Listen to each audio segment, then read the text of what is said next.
सभी दोस्तों को जय सिया राम, जय जय श्री कृष्णा। आज हम आपके लिए लेकर आए हैं कि कौन है पर ब्रह्म परमेश्वर। तो गुरु नानक देव जी बताते हैं कि भ्रमण के दौरान गुरु नानक देव जी की मुलाकात साधु संत फ़कीर योगी तपस्वी आदि से होती ही रहती थी। उसी क्रम में एक दिन उनकी भेंट एक योगी मंडली से हुई। वे योगी अपने कानों में बड़े बड़े कुंडल एवं विशेष वस्त्र धारण किए हुए थे। उनके बीच वार्ता होने लगी। नानक देव के तर्क संगत विचार सुनकर योगी मंडली बहुत प्रभावित हुई। उनके प्रमुख योगी ने गुरु नानक देव से पर ब्रह्म परमेश्वर किसे कहें, इस पर चर्चा शुरू की। योगी बोले, आपकी दृष्टि में पर ब्रह्म परमेश्वर कौन है? हम परमेश्वर किसे कहें? गुरु नानक देव बोले, वास्तव में हम भटक गए हैं। परमेश्वर तो केवल एक है, पर हम उसे अलग अलग मानते हैं। परमेश्वर ही एकमात्र सत्य है और बाकी सब नाशवान हैं। जो जन्म मरण से परे है वही सत्य सिद्ध प्रकाश परमेश्वर है। तब योगी बोले, महात्मन, आपके तर्क में सत्य की झलक दिखाई पड़ती है। अब आप परमेश्वर में और क्या क्या गुण हैं, इस पर भी प्रकाश डालें। गुरु नानक देव बोले, बात सीधी सी है योगी राज। जो दृष्टिमान है वह नाशवान भी है। जिसका जन्म है उसका मरण भी है। इसलिए जो केवल अदृश्य है अर्थात अनुभव में प्रकाश है वही समस्त जगत का कर्ता है। उन अदृश्य परमेश्वर के विशेष गुण हैं, वे अभय हैं, अर्थात उनको किसी दूसरी शक्ति से पराजित होने का डर नहीं है, क्योंकि उनके समान कोई दूसरी शक्ति है ही नहीं। बस वे ही एकमात्र शक्ति है जिनका प्रतिद्वंदी कोई नहीं। अपनी बात को आगे बढ़ाते हुए उन्होंने कहा, वे सबसे एक समान प्रेम करने वाले हैं। उनका किसी के साथ बैर या विरोध नहीं है। वे ही एकमात्र शक्ति है जो कि समय के बंधन से मुक्त अर्थात परे हैं। वे न तो युवा होते हैं और न ही वृद्ध। वे तो सदैव एक समान रहने वाले अकाल पुरुष हैं। अब प्रश्न यह उठता है कि उनकी उत्पत्ति कैसे हुई। इस पर योगी बोले, वे तो स्वयंभू हैं। तब गुरु नानक देव पुनः बोले, हाँ बिल्कुल ठीक है, वे स्वयंभू हैं, उनका कोई निर्माता नहीं है। गुरु नानक देव ने कहा, अब प्रश्न उठता है कि परमेश्वर की प्राप्ति हमें कैसे हो सकती है। योगी बोल पड़े, हम इस कार्य के लिए समाधि लगाते हैं, चिंतन मनन करते हैं।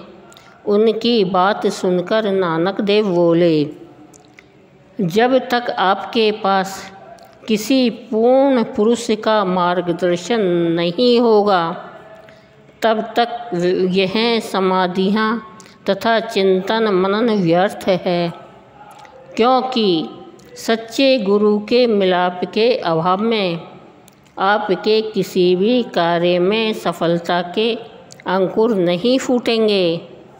अर्थात पूर्ण गुरु की कृपा के बिना प्रभु मिलना असंभव है। यह सुनकर उन योगी ने प्रश्न किया, पर हम सत्य गुरु पूर्ण गुरु की कृपा के पात्र कैसे बनेंगे?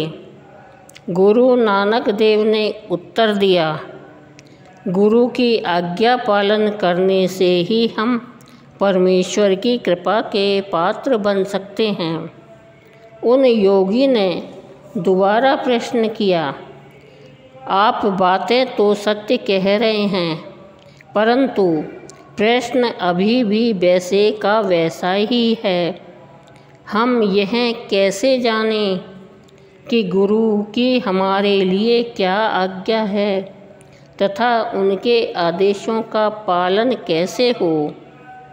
अपनी कही बात को अधिक स्पष्ट करते हुए गुरु नानक देव बोले, वे ही कार्य किए जाएं जो परहित में हो, हमारे कार्य में सच्चाई हो, ईमानदारी हो, अर्थात हम केवल कर्मकांडी होकर ना रहें, बल्कि हम गुरु के उपदेश को, ज्ञान को, आदर्श को अपने जीवन में जिएं भी और उतारें भी।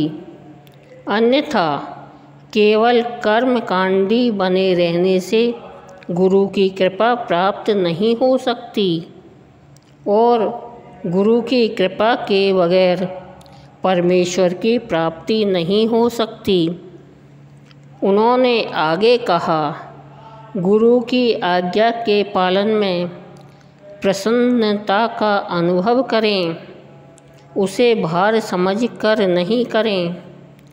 गुरु के किसी भी कार्य में बाधा न डालकर उसको पूर्ण करने में प्रसन्नता का अनुभव करें। बस इन्हीं बातों से गुरु प्रसन्न होकर हमें परमेश्वर से मिलाने में सहायक होते हैं। यदि आप सचमुच परमेश्वर को पाना चाहते हैं तो कर्म कांडों के आडंबर से मुक्त होकर रोम रोम में रमे निराकार ज्योति पुरुष, अकाल पुरुष, पूर्ण पुरुष की उपासना करें। परमेश्वर कभी भी किसी विशेष वेशभूषा से खुश नहीं होते। वे तो हृदय के सत्य की भाषा ही जानते हैं तथा वे सर्वत्र विद्यमान होने के साथ ही प्रत्येक मनुष्य के अंतःकरण में यानी हृदय में उपस्थित हैं। प्राणी मात्र को तो उनके अनुभव रूपी दर्शनों के लिए हृदय का मैल रूपी दीवार ही हटानी होती है। मनुष्य चाहे तो उन्हें प्रत्येक क्षण महसूस कर सकता है। वे तो हर समय मनुष्य के अंग संग हैं। केवल उनके अस्तित्व की याद ही सुमिरन है तथा दीन दुखियों की सेवा ही उनकी सेवा है। हमारा अहंकार ही हमारा बंधन है। हमें उनकी लीला में ही हर समय प्रसन्नचित्त रहना चाहिए तथा उसमें हस्तक्षेप नहीं करना चाहिए। गुरु नानक देव ने जब योगी मंडली के सदस्यों को योग की जटिल क्रियाओं से मुक्त कर सहज व सरल रूप में परमेश्वर को पाने का मार्ग बताया तो उनकी सभी शंकाएं समाप्त हुई। उन सभी की जिज्ञासाएं शांत हुई और वे गुरु नानक देव के कहे अनुसार उन अकाल पुरुष को अनुभव करने की साधना में प्राणपण से जुट गए। बोलो श्री गुरु जी महाराज की जय।